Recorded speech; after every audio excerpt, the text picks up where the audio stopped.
Can we pass on our apologies for leaving you here waiting? We had to meet everyone along the way, and Jim and Patrick had lines of people along the way to meet us. So thanks so much for your forbearance, and thanks for coming out to meet us. I'm going to introduce Bill Shorten in just a moment to talk to everyone. As you know, there's a federal election on, and Bill's here to talk to everyone here today about some of the initiatives the federal Labor team are putting forward that will create jobs in Western Australia.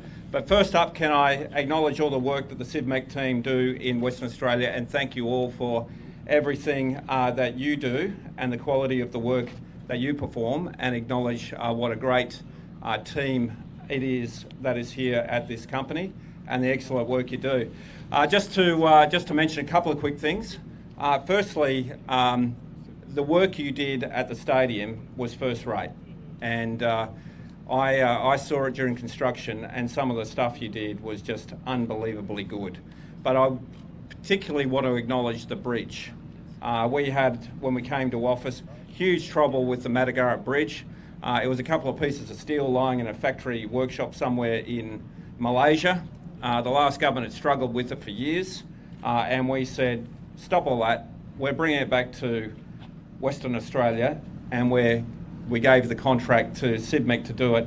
You managed to put that bridge together in 5 months, and an overseas company struggled with that for years and years. And you managed to do it. I came down here at the start of the construction process, or the start of the manufacturing process, saw a couple of bits of steel being welded together, and 5 months later that entire bridge was ready and open.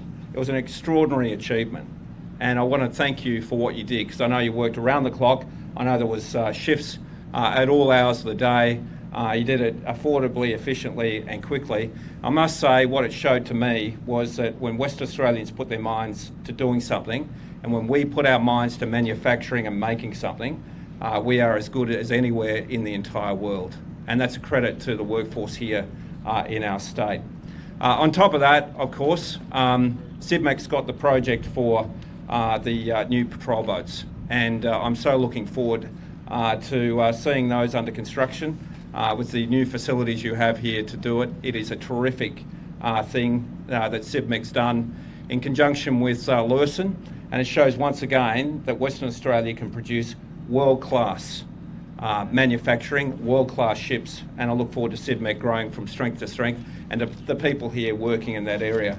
One of the things I've been really keen to do as Premier of our great state is make sure that we have a strong manufacturing future, that we are a state that makes and does things.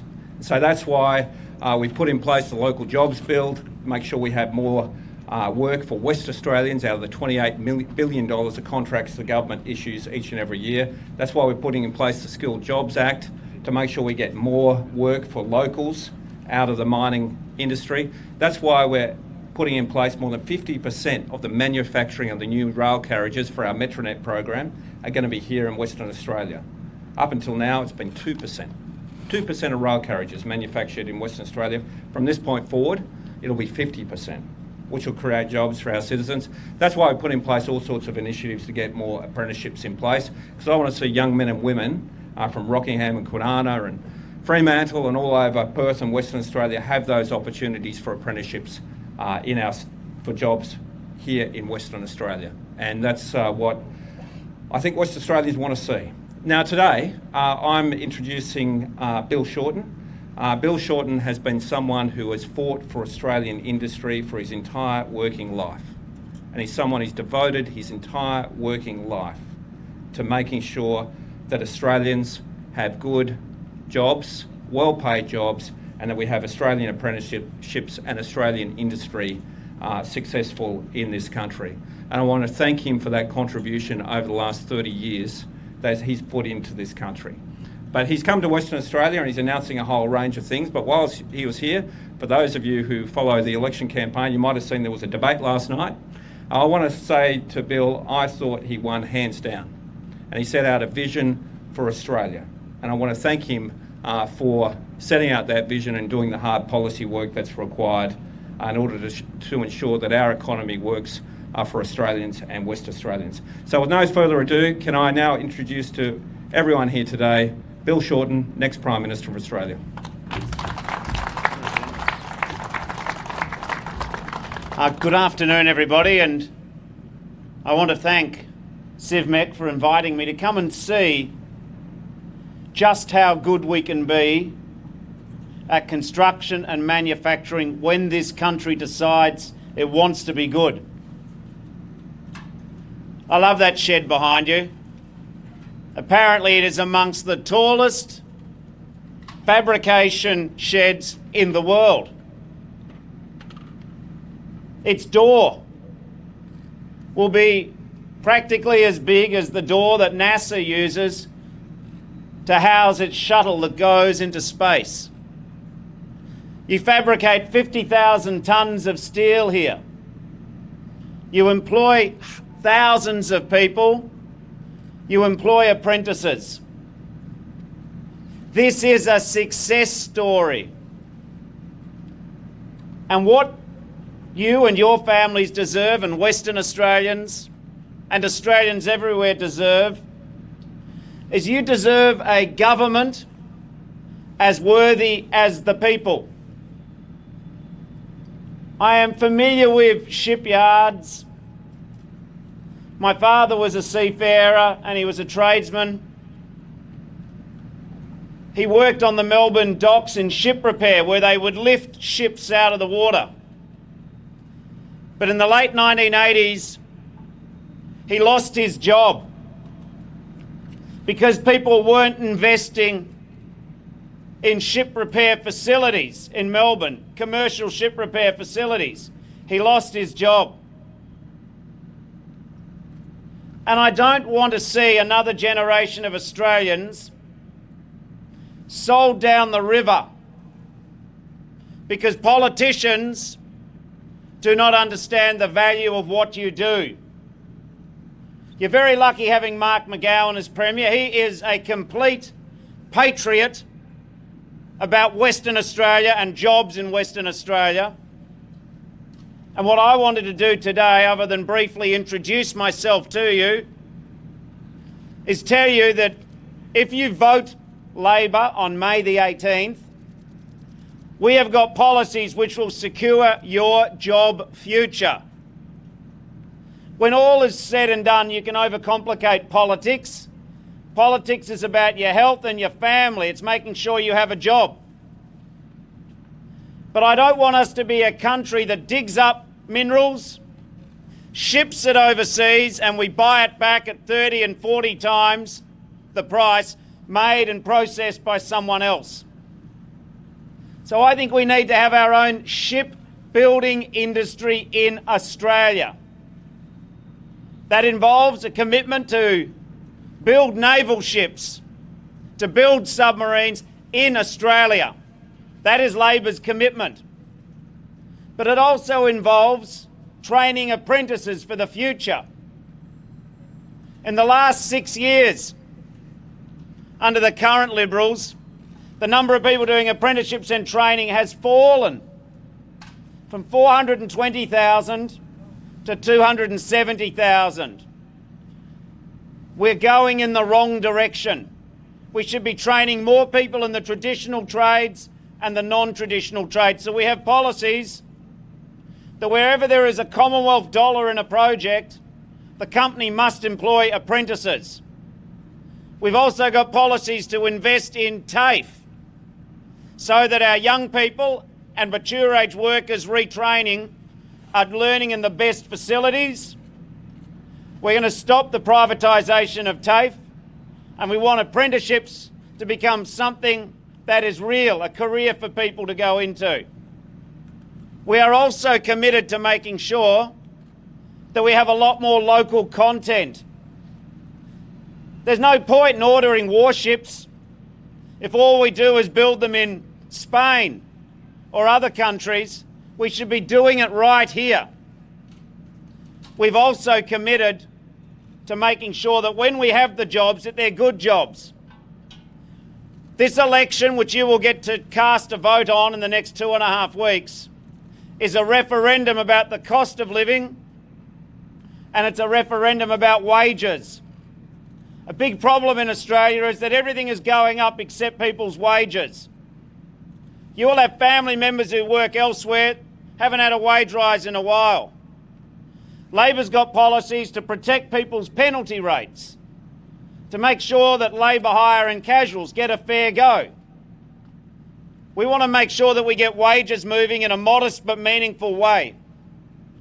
And then, of course, there's the cost of living. Childcare, up, the price of it. Energy prices, up. Going to see the doctor, up. What is happening in this country is that the benefits are not being equally distributed. Corporate profits in Australia between 2016 and now have gone up about 39%. Wages have moved 5 or 6%. This is not right or fair. This country works best when we work together. So today I've put to you the following propositions. The Labor Party backs shipbuilding, we back apprentices, we back local content. We also back real measures to get down the cost of living, like helping you with your childcare prices, helping get the energy bills down. And we also have a plan to get wages moving in a modest but meaningful way. And of course, we haven't forgotten the pensioners. Some of you might have family who are pensioners. You go and tell them that a vote for Labor means that we will help the pensioners with the cost of going to see the dentist. Very expensive, and we're going to put aside money for the pensioners. We can make these promises because we're going to crack down on the top end of town. I'm sick and tired of big multinationals who make a lot of money in Australia paying very little tax. I see that Facebook made hundreds of millions of dollars in revenue, but they got it down to $12 million tax. How can this be? You have to pay all the taxes that you earn, but the big multinationals are sometimes treating Australia as a soft touch. So we can pay for our promises. And today, working alongside the Mark McGowan, what we're going to do is we're actually launching our Fair Go plan for the West. Just like Labor backed improvements to GST to give a fair go to the West, we think that Western Australia hasn't been getting its fair share of the national government attention. So we've got a very detailed plan, from healthcare to schools to roads to Metronet to shipbuilding to manufacturing to tourism. I know today you've come to work, you weren't necessarily expecting to have a full-on political chat. But what we need to do in this country is we need a change. When wages are stagnating, everything's going up. When the kids are locked out of the housing market, where the government won't take action on climate change, where the pensioners on fixed incomes are doing it hard, where we've got declining apprenticeships, we can do better in this country. The current government have been in for 6 years. What is it you expect them to do in the next 3 years that they haven't already had 6 years to do? They're chaotic, they're divided. You vote for one Liberal Prime Minister, you don't know who you get. It's like a show bag, you don't know what you're going to pull out of it next. But I want to return to this very last point. Maybe some of you vote one way, some of you vote the other way. Maybe some of you don't vote at all. But when you cast a vote, it is actually related to what happens here. If you want strong wages, if you want more apprenticeships, if you want local content, if you want a future in your jobs, from shipbuilding to train building to railway building to more pipelines, what happens in your vote makes a difference to your wage packet. Don't just leave the system to someone else. It's very exciting. There's an election in the next 2 weeks. Labor's got good policies for middle and working class people. My bosses are you. My bosses are the working and middle class people of Australia. My bosses are not the big banks. My bosses are not the owners of the newspapers or the television stations. My bosses are not the people who are making the 39% corporate profits. The people of Australia are the people who employ me. Today I've outlined a plan to put working and middle-class West Australians back on top. Thank you very much. I look forward to talking to you afterwards. Have a lovely day.